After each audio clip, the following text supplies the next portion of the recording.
He was just a boy who ran barefoot through the sun-scorched backlands, his eyes glowing whenever he heard tales of Lampião. He dreamed of becoming a hero for the people, but the paths of the sertão are treacherous, and what began as admiration turned into obsession.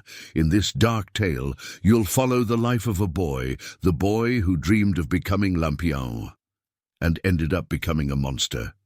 Get ready, because this story will send chills down your spine. Not every cangaceiro was born to kill. Some were just trying to survive. They were pushed by fate, by the drought, by hunger. Some lost everything before they even learned how to speak properly. This is the story of one of them, a boy who buried his own father with his bare hands, who wandered alone through the sertão, chasing after Lampião in search of justice. But what he found wasn't glory, it was blood, it was silence, and at the end, a second chance at life. Before we begin, leave your like. That helps the channel keep bringing you stories from the backlands that time nearly erased. Severino was a skinny boy, sunburned, with cracked feet from walking barefoot on the scorching ground. But even so, he went to sleep, smiling. It was enough to see his father sitting by the door, machete at his waist, and his mother sewing by the light of the oil lamp. It was a small world. But for him, it was everything. Until Wednesday came, the sun was already rising heavy, burning the yard, and there was a strange silence in the air. His mother left early, saying she was going to fetch water from the reservoir, but she didn't.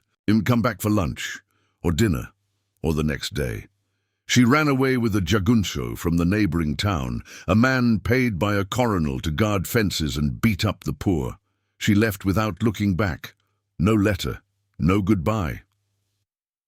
Severino stood at the edge of the road for hours, dry eyes, heart squeezed tight, hoping to see the shadow of his mother returning with the clay pot on her head.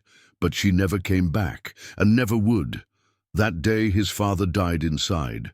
The man who once smiled with his eyes, who used to tell stories of the sertão, turned into a shadow. He stopped working, started drinking, started murmuring to himself. He cursed the woman. He damned the jagunço with every name from hell. It was there in the ruins that Severino learned the taste of hate. His father didn't teach him to read, didn't teach him to pray, but he fed his son with rage. He said that cangaceiro meant justice. Jagunço is a coward beast bought by the rich, but cangaceiro, Severino, cangaceiro is the whip of the coronel. He fights for the soul, not for orders. Better to die with a soul than live on your knees. Over time, the house crumbled, and the father became rags.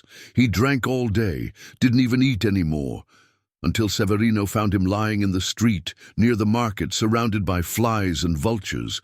He died right there, with no one to close. His eyes, a former friend of Mr. Pereira, buried like a stray dog. Severino dug the grave with his bare hands, stuck a dry branch as a cross in the hard earth, knelt before it, and didn't cry, didn't tremble. He just whispered, and the voice came out firm, stronger than ever in the mouth of a 14-year-old boy. "I'm going after Lampião, father. I swear." He grabbed his father's old knife, a handful of moldy flour, and a bottle of water, tied it all in a cotton cloth, threw it over his shoulder, and left, with the sun on his back and his eyes set on nothing. He didn't know where to find Lampião, but he knew where to find pain, and where there's pain, there's always someone wearing leather and carrying a rifle. Severino wandered for days, begging for food, sleeping under trees, drinking from streams full of frogs. The hunger twisted his stomach. The loneliness burned his chest. But he kept walking until one night he heard a shot in the distance, then two, then silence. He crouched behind some rocks, trembling, and then saw them, silhouettes moving like ghosts through the mist. Men with wide-brimmed hats, cartridge belts across their chests, and machetes flashing under the moonlight. It was them, the cangaceiros. Severino stood up, waved his arms, and shouted, "I want to join you!" The men pointed their rifles, laughed, and one of them, tall and scarred, came closer. "What's your name, boy?" "Severino." "And why do you want to be one of us?" "Because I have nothing left." "Good answer.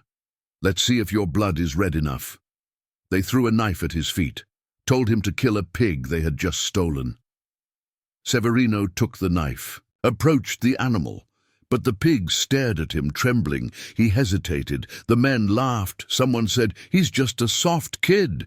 That was when Severino closed his eyes and slashed the pig's throat. The blood splashed on his face, and he didn't wipe it off. "Welcome to hell, boy," the tall man said. "You're one of us now." They gave him a new name. No one was called Severino among the cangacheros. From that day on, he became Curisco, the thin knife. He learned to march in silence, to sharpen a blade in the dark, to spot a patrol from the movement of vultures in the sky. He never complained, never cried. He carried his pain inside like a hidden wound. The days were hot, the nights full of ghosts. But Curisco adapted. He saw friends die. He saw men laughing while bleeding out. He saw women dancing with rifles on their backs and death in their eyes. And with each passing day, his soul dried up, like a leaf left out in the sun, until one night a voice called to him, "Curisco." "Yes, Captain?" "You said you were looking for Lampião." "I was." "You found him. Until you, me, Virgulino Ferreira da Silva, the king of the Caatinga, the scourge of colonels, the devil in leather.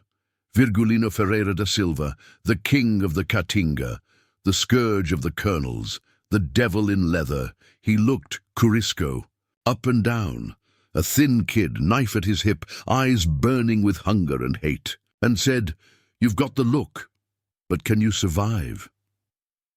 They led Curisco into the camp at dawn, a silent village of tents and shacks hidden among the rocks, gun racks on tree branches, canteens hanging like ornaments, horses tied to posts. Restless in the morning light, Maria Bonita appeared, her gaze sharp as a blade. She studied him for a long moment, then tossed him a scrap of dried goat meat. No words. Respect was earned, not given.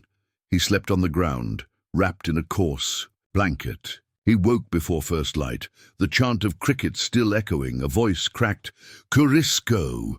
He crawled to his feet, found Set Aurelius and Jacare already waiting.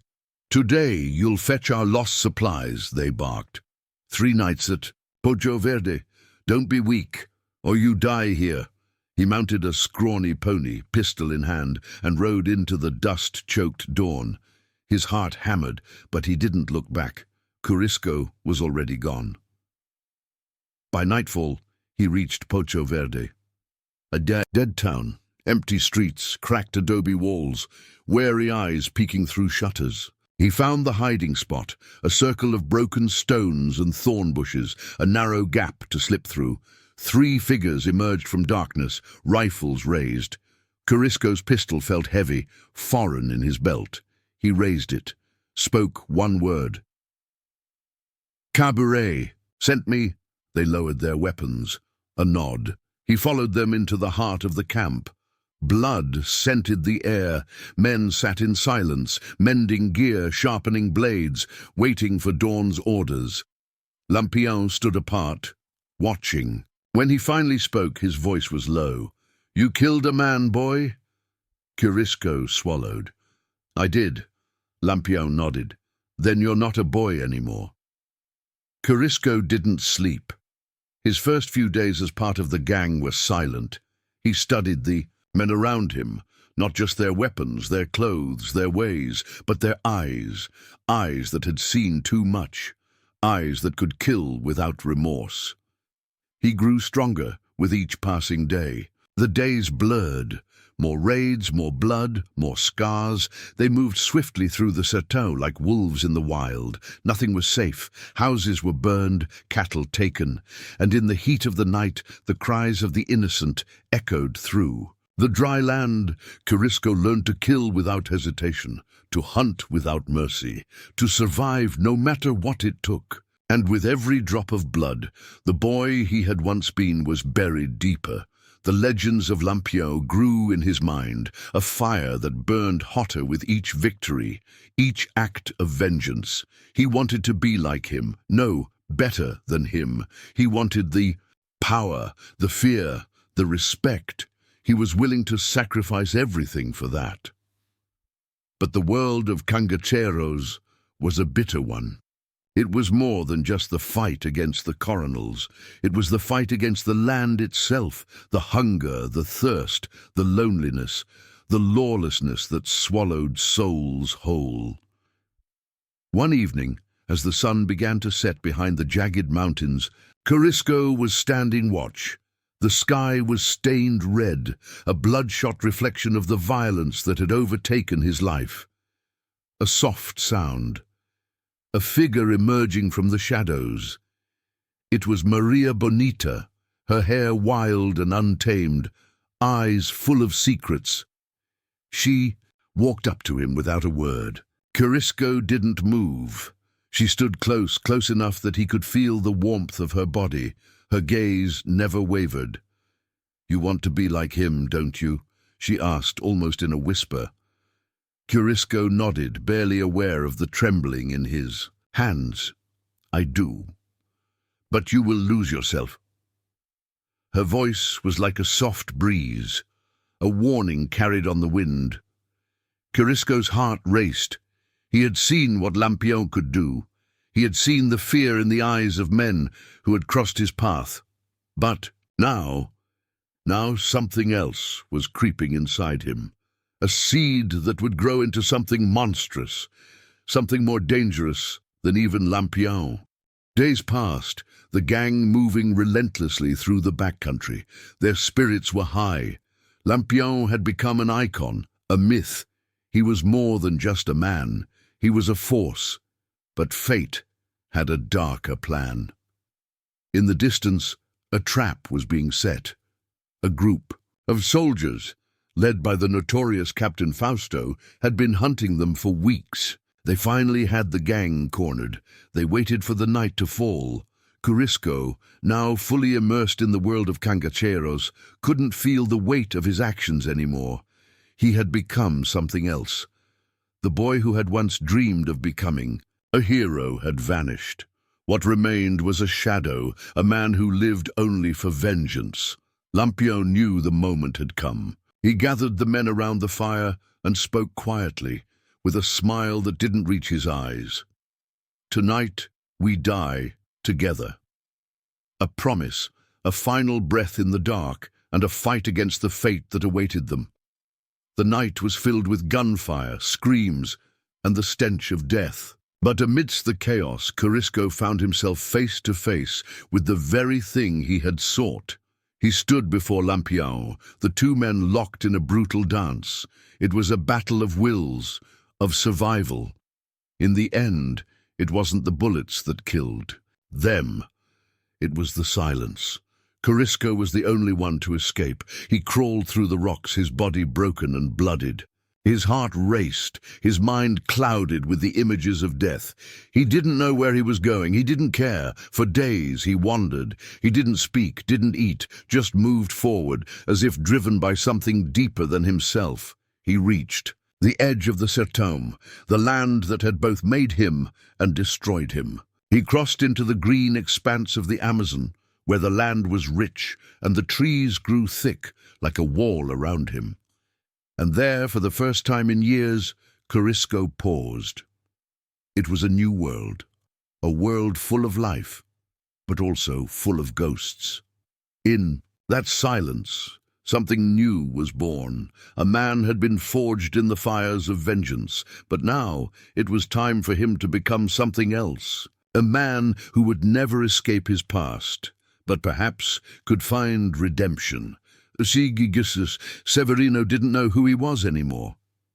The boy who had once run barefoot through the sertão, dreaming of becoming a hero, was gone. What remained was a man, hardened by loss, by blood, by vengeance. But in the Amazon, Severino found something different. The air was thick with the scent of earth and life. The sounds of the jungle, unknown to him, whispered in a language he didn't understand. He met a woman, Iracema, strong, steady, with the spirit of the land in her eyes. She didn't ask about his past. She didn't care about the blood on his hands. She just wanted to know one thing. Do you have hands to plant? Do you have a back to build? And in that moment, Severino lied. He told her he was just a simple vaquero, a farmer's son, a man who had come to the jungle to escape his past. But in his heart, the truth was darker, a truth that he couldn't face, not even with her by his side. Years passed. Severino built a small farm surrounded by towering trees and fields of crops. He worked the land, planted his seeds, and for the first time in years, found peace. Iracema stood by him, her presence a constant reminder that life, despite everything, could still be beautiful. They had children, laughing, running, playing. And for Severino, the farm became a symbol of something he never thought he would have, a family, a home. But the past never stayed buried for long. In the quiet of the night, Severino would hear the wind through the trees. It sounded like the desert wind he had once known. He could almost hear the voice of Maria Bonita, the sound of Lampião's boots echoing in the distance. When Severino closed his eyes, the weight of his past would press down on him. He would remember the man he had been, a boy full of dreams, who had become a monster in search of revenge.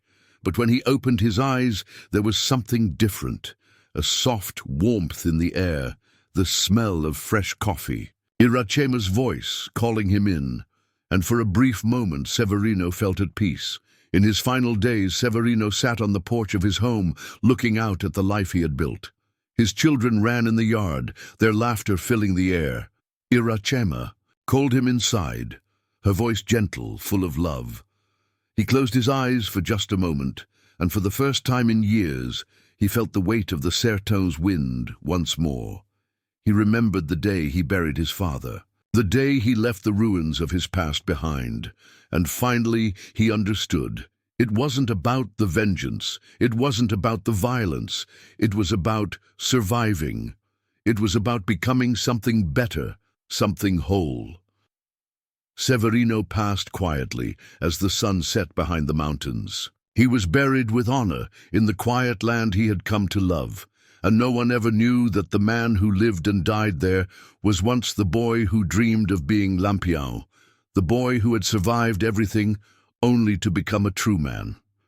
If you enjoyed this story, give it a like and subscribe to the channel to follow more tales of the heroes of the Backlands.